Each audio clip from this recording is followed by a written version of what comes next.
Hello everyone, a very good morning to all of you. Today is 28th of August and I welcome you all to the Hindu newspaper analysis discussion. A very good morning to all of the viewers who have commented here in the comment box. Guys, in the today's video, we are going to discuss entire analysis of Hindu newspaper. We'll take up all articles along with the background as well as way forward. And I would like to tell you that you can download explainer notes of this session from our Telegram channel. Link for Telegram is given in description box in YouTube. Now, first of all, let's see overview of entire newspaper so that we can understand that which articles are important for our exam in today's paper. So we have here Delhi edition, first page, Manipur government plans to supply essential to tribal district. So the crises are ongoing in Manipur and we have seen that since couple of months the issue is continuing. However, guys, for examination, you are not required to track too much of the things here. Then Shah urges police to adopt soft stance on tribal students unrest. Fine, moving on, guys, in this particular direction, then we come to city section. So city section talks about this basically recently new, you might be knowing, new Gurugram on Haryana, there were communal riots that happened. In aftermath of that, religious processions are being denied, so such things have been given. So guys, understand this particular thing that for examination, we don't have any important relevant article here in this particular section. So directly we will move on the political statements by leaders, etc. They have just been given here. So directly we'll reach and we'll move and we'll come to editorial section. Now in editorial section, first article, Himalayan blunders that are ravaging the Himalayas. We'll take this particular article for exam, GS paper number 3, environment. Then talking Modi and she need to have substantive conversation on ties. So guys, recently we have seen that Prime Minister visited Johannesburg, where on the sidelines of BRICS, Xi Jinping and Prime Minister of India, they have met, but major breakthrough has not happened. So article is talking about they need to discuss some important issues. For example, crisis going on, line of actual control. Then there are other confrontation also that has happened. So that thing needs to be discussed upon. Then India's Rohingya refugee children not criminal. Will take this particular article for the examination. Then guys, this particular article is talking about the tennis. Fine. For exam point of view, substance has not been given up here in that article. Then the importance of states in state and space mission will take this particular article for exam. An undersea tunnel is a national asset, state of the play article. Okay. Then moving on, guys, here this particular article talks about India's health research is not aligned with its disease burden. So basically, this is a data point article where they give data on one particular dimension, particular theme. So this particular article has given data with respect to low research that is happening on health setup. Fine. Now, for example, here chart 1, India's relative disease burden. Okay. So neonatal condition, fine. After that, diarrheal disease, tuberculosis, stroke, different disease. Fine. How many, what is the disease burden and how many publications have been published. So this particular data has been given. Beyond data, nothing explain. There is nothing to explain in this particular thing. So, for example, cancer disease, tuberculosis, malaria. Okay, what is a disease burden and what is a research effort, research publications that have been published. Then coming to next text and context section. Some of you guys who have some other editions of Hindu might be some other edition apart from Delhi edition. Some places text and context comes towards the last, some edition it is not coming if you are taking a physical copy. But we have here written Delhi edition, the state of scholarships for minorities. So we'll take this particular article for examination, what it is talking about. A full page article is there. Then text and context, why is Apple's change of heart on right to repair movement a big policy shift? So just some idea you need to have about this particular thing. So basically, around the world, right to repair movement has become quite popular. What is this right to repair movement? Basically, suppose you buy a mobile phone. Now, mobile manufacturer give you warranty of, let's say, 1 year. If you, however, if now understand this thing, if you want to repair it outside, okay, if you want to get it repaired at some third party shop, all your warranties will get void. Why? Because you have used some third party, uh, some third repairer how to explain that. You have used some another person's services to get your mobile phone repaired. Your warranties will get void. Now, around the world, it is going on okay, that right to repair is to be provided. Even if I want to get it repaired from some other shop, my warranty should not get void. Number one. Number two. So there are multiple things. Number two, manufacturers, they need to upload manuals. Okay, they need to upload manuals that if a person wants to repair, they themselves should be able to repair. They need to make available their spare parts also in open, so that if any spare part is needed, that is also available. So providing spare parts, providing manuals, and not tempering the warranty if a person is getting repaired outside, all these are components of right to repair. Now Apple has not been in favor of right to repair, but now Apple, they are supporting right to repair in USA. And by this particular thing, here we see that this is a change of heart that has happened. Now, beyond that, they have given they have given a lot of information about the past, what Apple did 2 years back, what Apple did 3 years back. No need to go too much in detail in this particular dimension. Then moving on, IEF holds a study to identify transport fleet requirement. Now, since 2020, we see this particular thing, that confrontation on high altitude areas such as line of actual control, fine patrolling points which are on India-China border, there a lot of confrontation has increased. So India needs the capability to transport heavy weaponry in high altitude areas.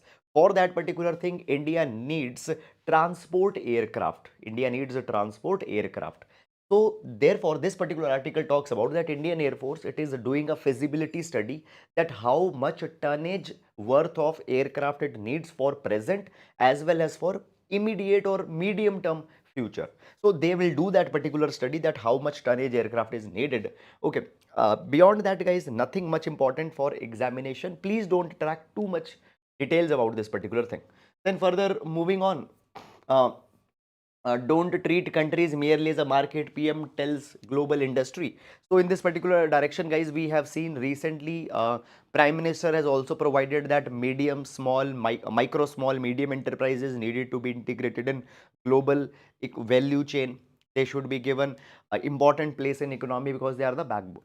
So therefore, don't treat countries merely as a market. For example, when we talk about Apple, it wants to come to India, wants to invest in India. Many automobile manufacturers, they want to come to India. Why? We say that India has a big market. So don't treat them as market. You treat these destinations as countries where you need to explore even more, that how capacity building can be done, how meaningful development is to be provided where you're investing. Don't just treat them market. So this message has been given. This message has been given in B20 Business 20. Okay, moving on, guys, in this particular direction. BJP feeling threatened by India's unity. Nitish Kumar, political article, nothing much important. Women have handled key roles in space program, says Prime Minister. Guys, this article is talking about Man Ki Baat broadcast that was done by Prime Minister. So this was the 104th episode. This number is not at all important. Fine. So in this episode, he has given reference of a lot of things, as how women, they have played an important role in Chandrayaan.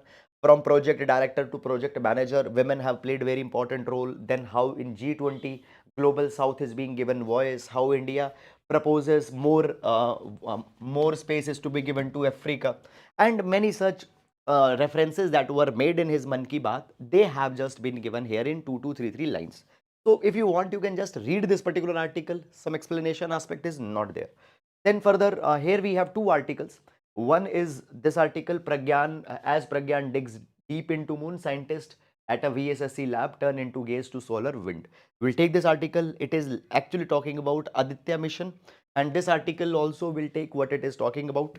Then moving on, today we don't have business page or economy page, because on Monday in Hindu, Moneywise page is published, which contains investment and investment, share market, fine, portfolio management, such kind of an advices. Not important for our examination. Okay. Then world page, Zimbabwe president hails high turnout. White shooter kills black people in Florida, hate crime. Now, these issues have happened misfortunately quite frequently. These incidents have happened because of this particular thing. Racial hatredness and even gun controls. Gun controls have been proposed. Okay. Uh, However, moving on. For exam, we don't have much substance here for our exam point of view. So then we have this sports page. Okay. So this is, guys, the overview of entire newspaper. I hope that you have understood it. And now moving on, and let's discuss all relevant articles one by one in detail. Okay, so this is synoptic notes that I was telling you. You can download it from our Telegram channel.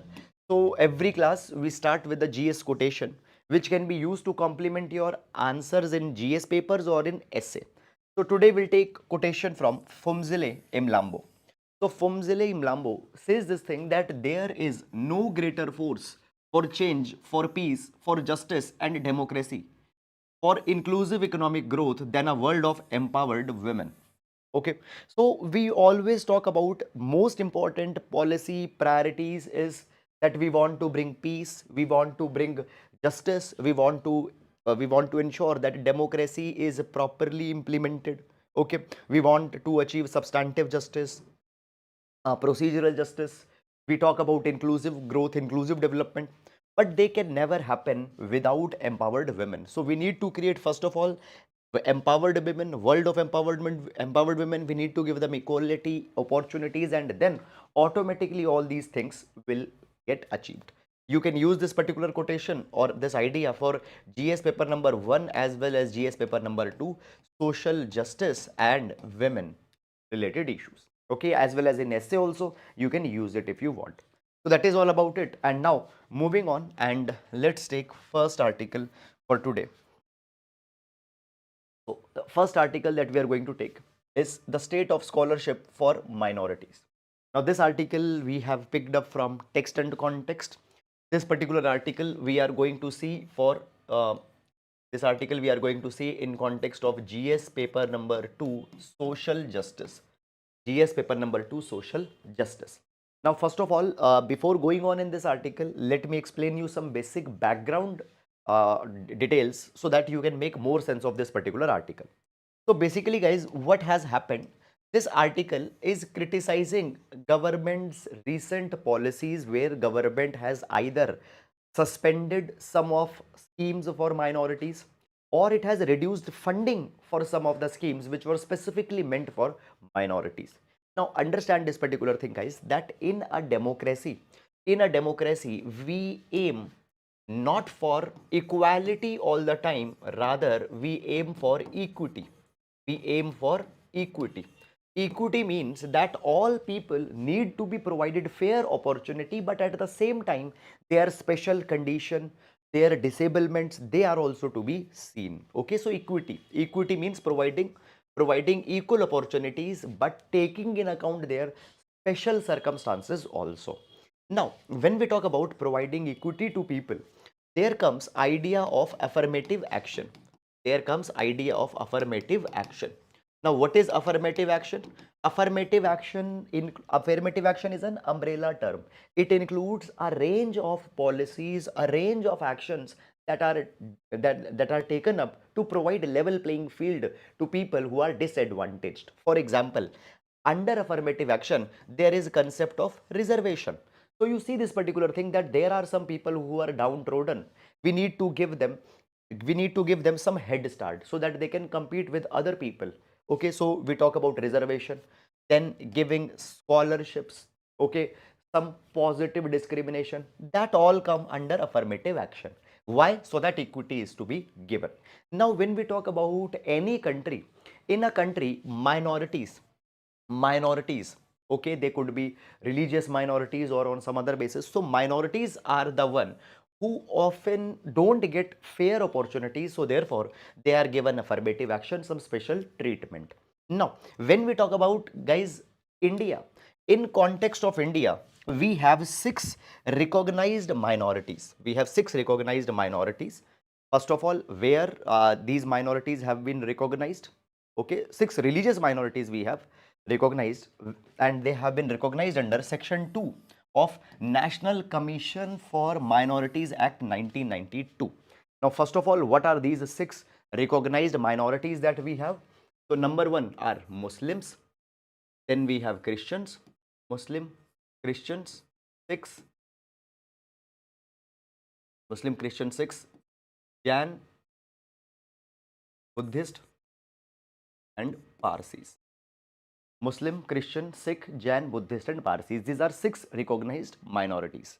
And in total, 20% of India's population, 20% of India's population, or around 30 crore people in India, they belong to these six minorities.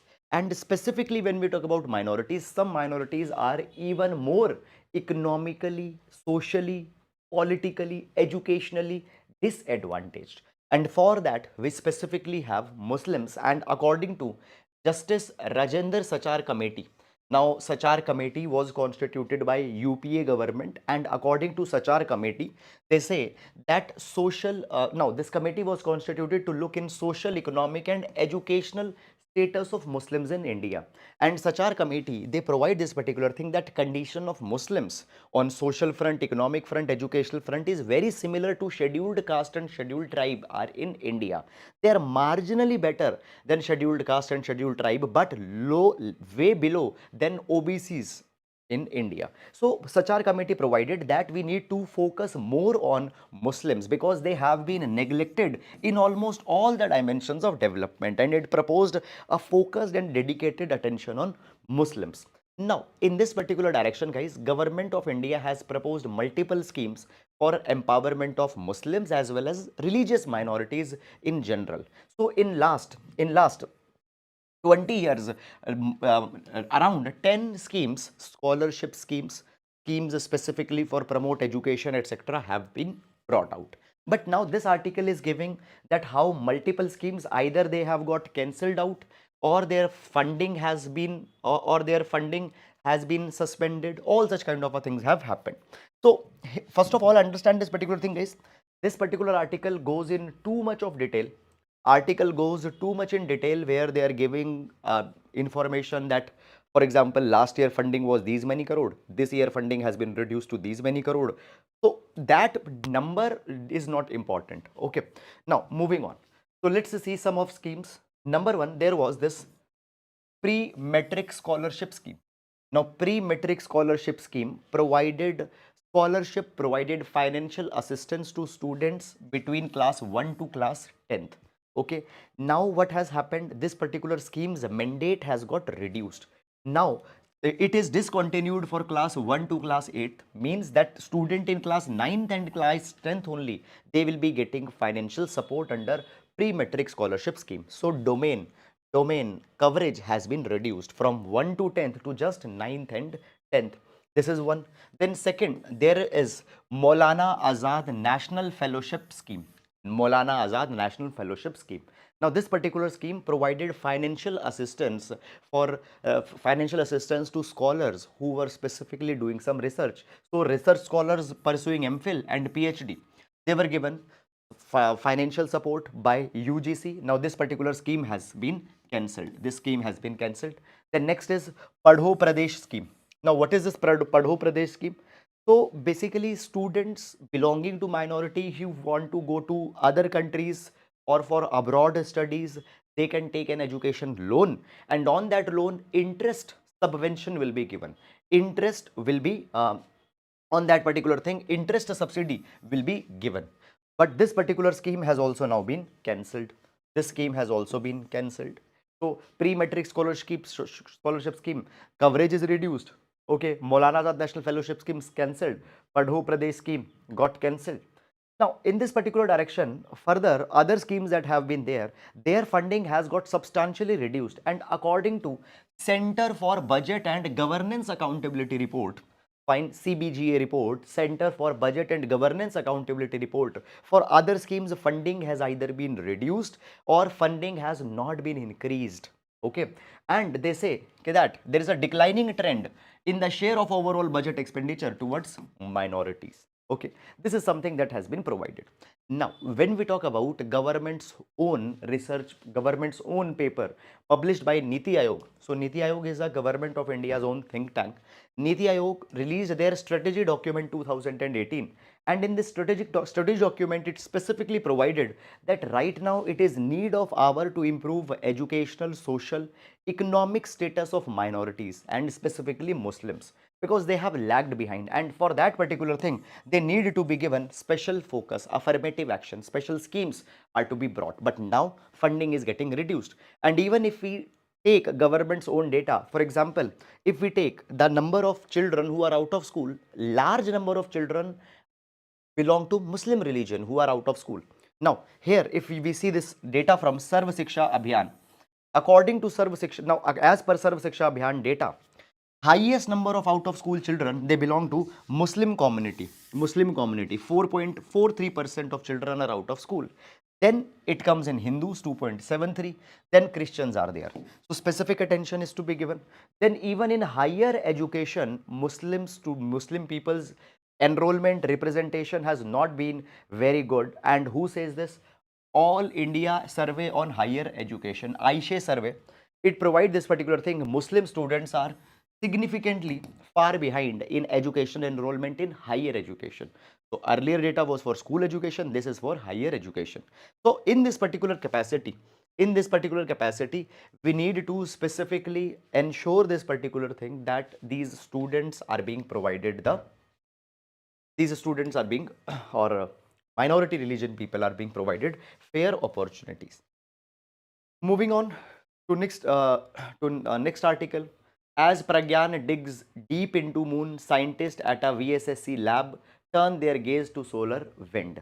Okay, what this article is actually talking about? Article is talking about new mission that ISRO is planning for study of sun. Okay, now this article is not on Chandrayaan 3. It is not on Pragyan. This article is on Aditya L1 mission. Now, first of all, let's understand some basic information, and once we understand this basic information, we'll go in detail of this particular article. Where this article is going to be important? This article will be important for GS paper number 3, Science and Technology, as well as this article will also be important for prelims examination. Okay, first of all, let's understand some basic information. So here we have structure of sun. Okay, now when we talk about the structure of sun, okay, first of all, here, just a minute, let me use a different color pen. So as we talk about sun structure or internal layers of sun, we are talking about that. So outer layers of sun, it has photosphere. So this particular layer of sun is a photosphere. Then this outer layer, this layer, it is chromosphere. Okay, then basically if you have sun here, around the sun there is halo, there is a region in which flares of sun they are emitted. So this particular layer, it is called as corona. This layer is called as corona. Fine. So these are some of important aspects of sun: outer layers, photosphere, chromosphere and corona. Now what ISRO is planning? ISRO is planning to launch a dedicated mission, and that mission will be named as Aditya. Mission will be named as Aditya L1, and that particular mission is going to observe sun, different layers of sun. For example, it will study corona, it will study chromosphere, it will study photosphere of sun. This particular mission will be launched around month of September. Okay, now let's discuss about this Aditya mission in lot more detail. Now, first of all, as we talk about this Aditya mission, why it is called as Aditya L1? Because it will be placed in Lagrange point 1 or L1. What is a Lagrange point? Now understand this particular thing. Suppose this is body A, this is body B. You want to place an observatory in between. Okay, where you will observe, where you will place a body. Now understand this particular thing. If I want to place a body here, I will use gravity of these two bodies. Now see this particular thing. For example, we have sun here and we have earth here. Okay, now sun has a certain gravity, and because of the gravity, sun will pull an object towards itself. Earth will also have a gravity, earth will also pull some object towards itself. So in between there is one point where gravity of two bodies are cancelled and a thing and the thing, it gets balanced in between. So let's say on one hand earth is pulling, on one hand sun is pulling. Now both gravities will get balanced at a particular point, and as both gravities will be balanced, the object will get stabilized. Neither it will go towards this nor it will go towards this. So when the point where gravities of two bodies are getting cancelled out or are getting balanced out, use the word balanced out, that point is called as the Lagrange point. So here I have given the definition of Lagrange point also. So Lagrange point is a location in space where gravitational pull of two massive objects creates a stable position for a third body, so that place it will be located. So here guys, if you see here, if you focus on this particular picture, we have sun here, then we have this blue earth, okay, and this point, it is a point which is called as L1 point. L1 point here. So on one hand gravity of sun is there, on one hand gravity of earth is there, and here you can place an object which will get balanced. So this Aditya L1 that we are talking about will be placed at this particular place, and as it is placed here, it will directly be able to observe sun. It will not get hindered due to moon or some other body or some other eclipse. So this point, this mission will be placed. This point is L1. So the name of project is Aditya L1. Aditya L1. Okay. Now this Aditya L1, this point is around 1.5 million kilometers away from Earth. Okay. And from here it will be able to study sun and would be able to report all activities and phenomena that are going on sun. Now first of all, when we talk about this particular mission will carry 7 payloads. It will carry 7 payloads, and these payloads will be there to observe a photosphere, chromosphere, and outermost layer of sun, which is corona. I already told you. Okay, and it will use electromagnetic particle magnetic field detectors. And one of the most important payload that will be sent on Aditya L1, it is plasma analyzer package for Aditya Papa payload. Okay, an article that came today, it is just talking about this particular point. But guys, understand this thing, you will not be able to understand this if we don't know this basic information about Aditya L1, which will be launched in September. Okay, now what this particular payload is all about. So this PAPA payload, that is plasma analyzer package for Aditya, it has been developed to study deeply about solar flares, solar winds. Okay, solar flare, solar winds. Now if here, if I just show you sun again, if we see the sun again here, sun constantly is emitting.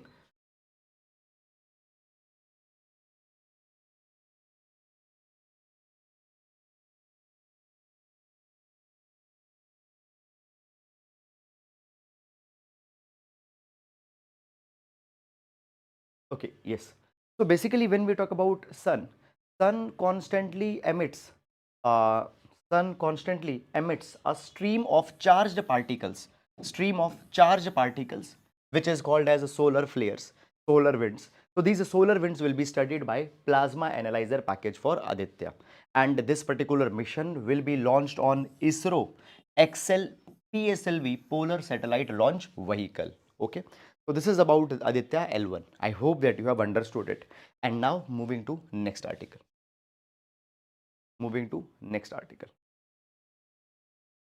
Okay.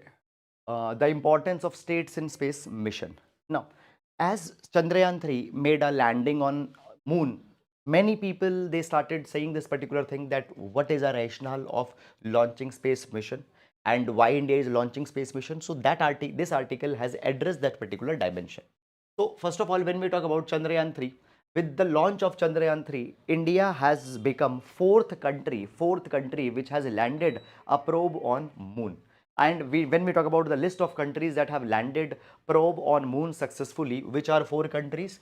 Number one is US.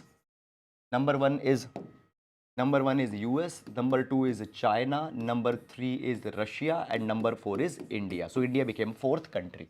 When we talk about these 4 countries, 3 of these 4 countries, that is China, India, and Russia.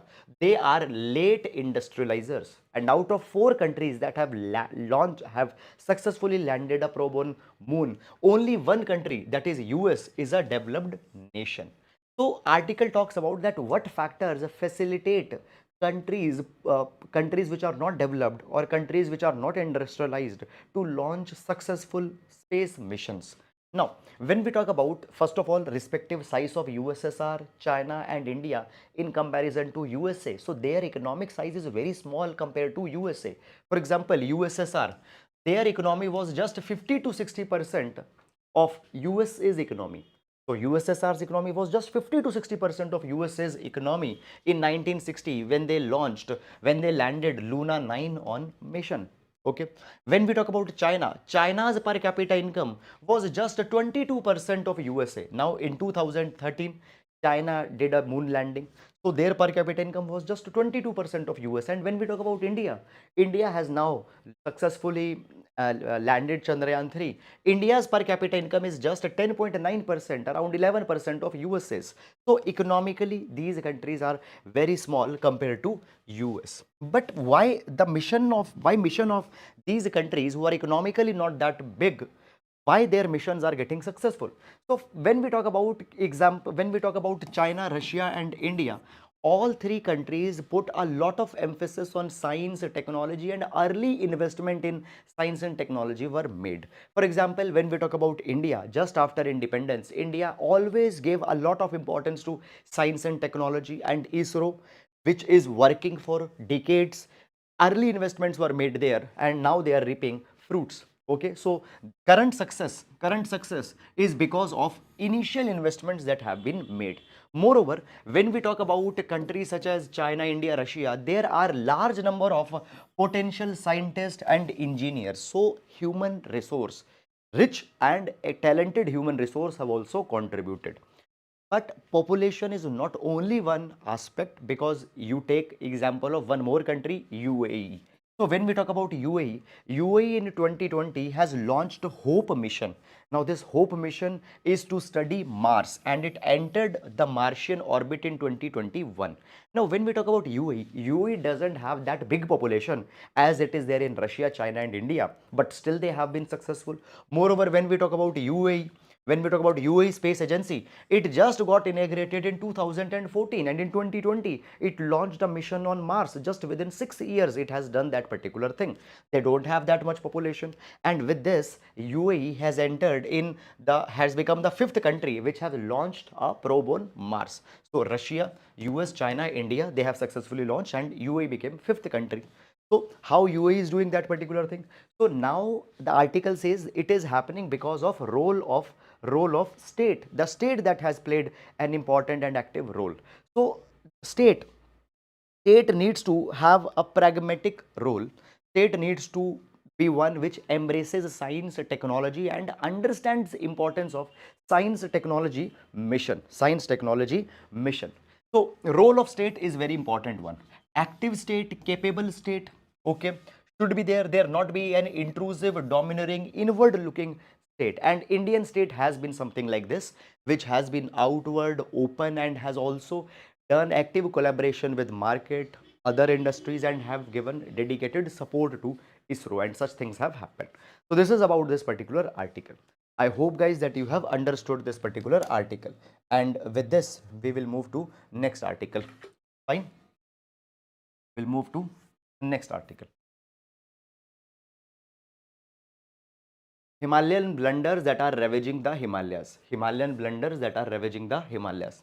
Now this article is talking about rapid expansion of infrastructure that is going on in Himalayas. And because of this rapid expansion of infrastructure in Himalayas, Himalayan ecology is getting impacted. We see, for example, last year we have seen Joshimath, a town, fine, in Uttarakhand, it is sinking. We have seen many such kind of devastating landslides that have happened this year. We also see this thing that frequent floodings have happened this particular year. So it is because of ill-planned development of Himalayan region that government has taken up. Now, when we talk about this particular article starts with this particular thing, that this year particularly so many tragedies have happened in Himalayan region. particularly in Uttarakhand and Himachal Pradesh, landslides, flooding, all such kind of things. Now, government's one very big and ambitious project for Himalaya region, particularly for Uttarakhand, is Char Dham Mahamarg Vikas Pariyojana. Char Dham Mahamarg Vikas Pariyojana or Char Dham project. This particular project is a 900-kilometer road widening project which will make accessibility to Char Dham, which will ensure easy and fast accessibility to Char Dham. And this project, Char Dham project, is going on in Uttarakhand. Now, for this particular project, lakhs of trees have been cut down, chopped down. Many hectares and acres of land has been diverted.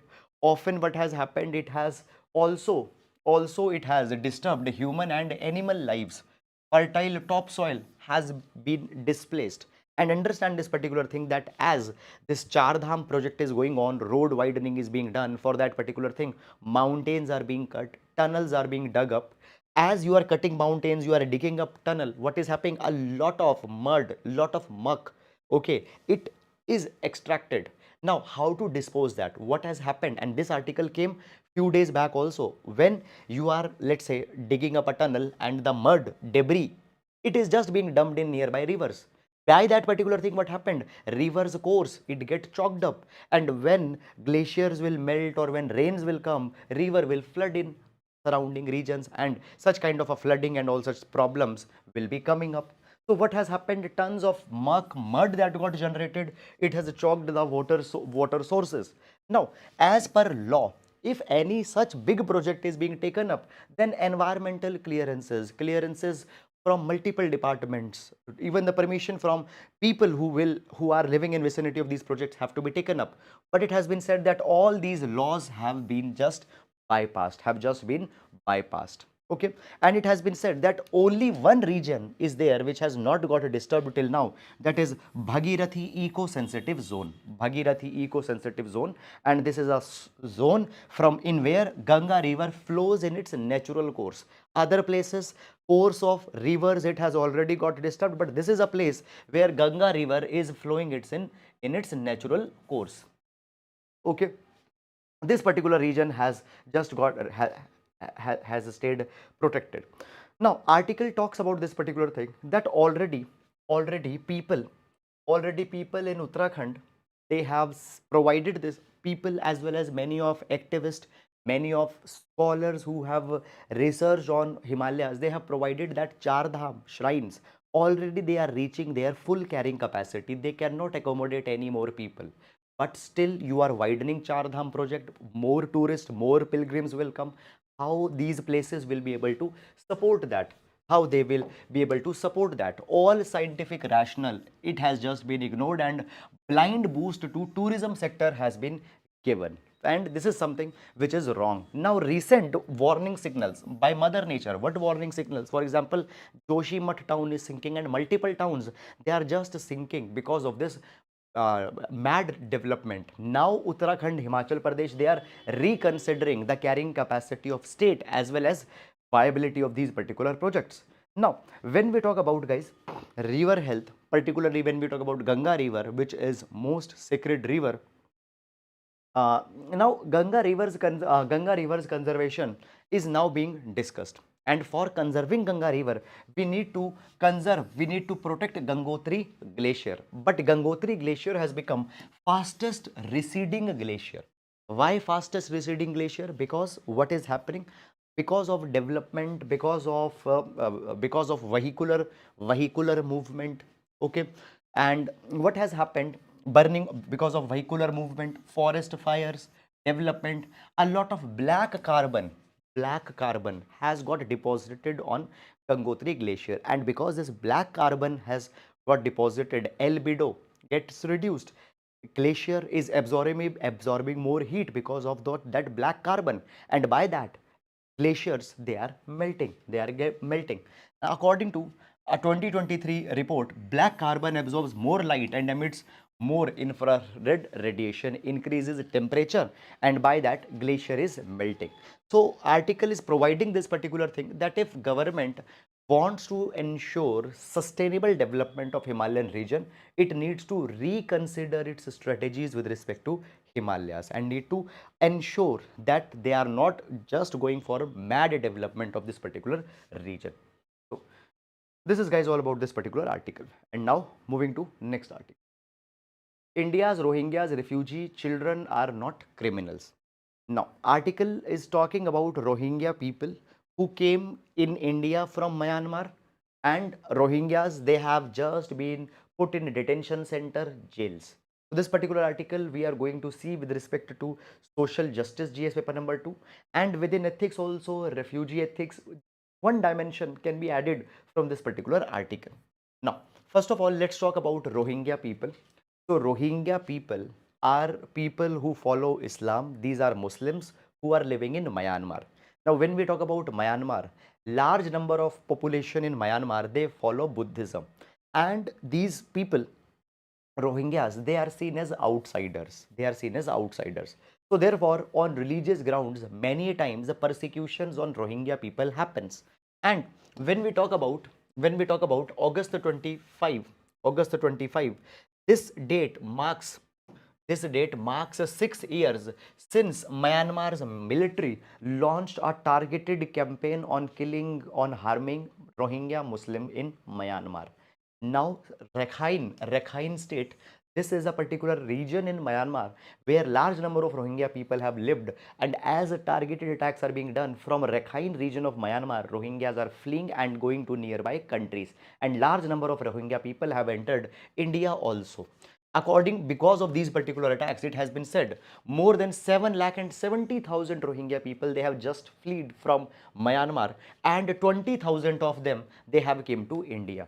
Now, Indian government, what has happened? Many of them, they have been detained in holding centers, detention center, and one of a holding center is in Jammu, where 250 Rohingya refugees, they have just been put in prison like facilities. They have women, they have children. Okay, and almost all of them, they also have United Nations High Commissioner for Refugees UNHCR card, UNHCR identity card, and they still are living in these jail like facilities. So article says that why these people are being treated like this, why these people are not being given any right. So the reason for this particular thing is this, let's see. India has not signed the United Nations Refugee Convention of 1951. India has also not signed its 1967 protocol.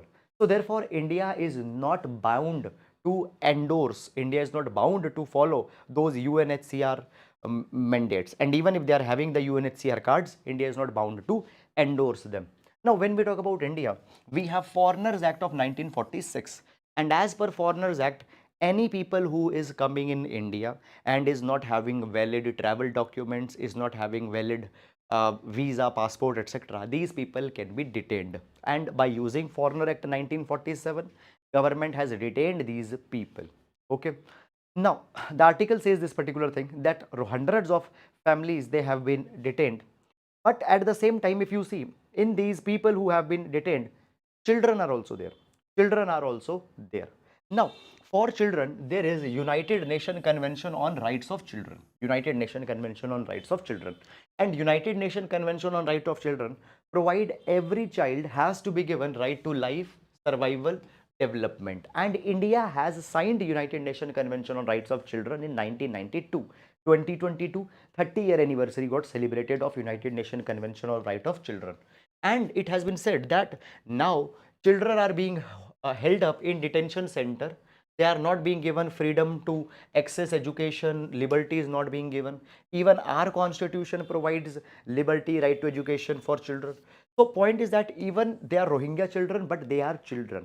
And keeping in mind their fragile childhood, India needs to endorse all of their rights. Right? This is about this particular article. Moving on to next article. ISRO releases graph of temperature variation of topsoil in lunar south pole. Okay. Just a minute, guys.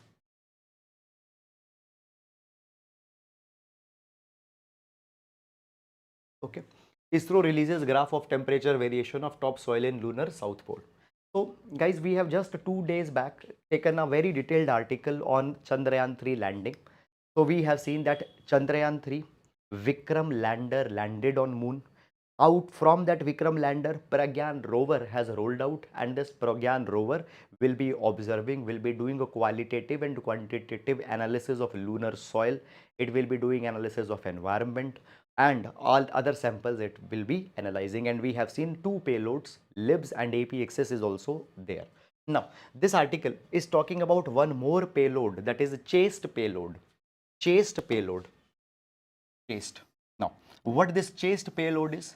CHAST stands for Chandra's Surface Thermophysical Experiment, CHAST. Now, this CHAST payload will be analyzing lunar soil and will see that how temperature varies over soil. For example, topsoil's temperature will be something else. You go 2 centimeters below that soil, temperature will change. You will go 5 centimeters below the soil, temperature will change. So how temperature varies in lunar soil, that particular analysis will be done by this chased payload. So this particular payload has temperature probe, fine, which can sense temperature through penetrating soil, and it can reach a depth of 10 centimeter. So it can pierce 10 centimeter below surface and can analyze the temperature that is there. It is fitted with 10 individual temperature sensors, okay, and it will now be doing this particular analysis. Okay, so this is all about this particular article. Nothing more than this has been provided in this particular article. Okay, so this is guys about it. Okay, and now moving on and coming to mains practice question for today. So mains practice question for today: India's Himalayan region is being destroyed by greed outstripping need along with action by manipulative political bureaucratic real estate lobbies. Comment. So this will be GS paper number 3, 10 marker question. Directly you can answer it from editorial that we have taken on Himalayan development. So this is about it. And with this, guys, we come to an end to the today's session. I hope that you have understood it. And guys, I also hope that you are getting worth of your time that you are spending in our video, and you are able to get some quality analysis. And if you have liked, and if you feel that we are putting the hard work that is helping you, please like the video and please also leave your lovely comments, because by your likes and comments, YouTube algorithm will promote our video, and if we will get a good response, we will also be able to come out with even more good initiatives for you guys. So that is all for today. Now we'll be meeting tomorrow. Till then, please take care of yourselves. Thank you so much. Sir, we have come across the border development schemes, and if every infrastructure is a threat to land near the border, how should we move forward, and can we construct a project so that it won't affect there? Okay, see, yes, there are many infrastructure development schemes that are there on borders. For example, Vibrant Village program also government came out with. And yes, see, it is a kind of a dilemma. On one hand, for national security, for improving the life of people, for giving them opportunities, you have to develop infrastructure. But as you develop infrastructure, as you developed infrastructure, it will be having some impacts also. You have to balance it. Okay.